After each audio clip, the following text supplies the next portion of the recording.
Welcome to How to Pronounce. In today's video, we'll be focusing on a new word that you might find challenging or intriguing. So without further ado, let's dive into today's word. Pseudopseudohypoparathyroidism, which means a rare genetic disorder that closely mimics the symptoms of pseudohypoparathyroidism. Let's say it all together. Pseudohypoparathyroidism. One more time.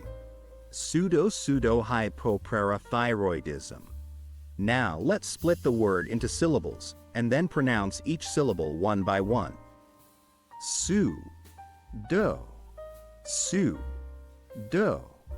hypoparathyroidism.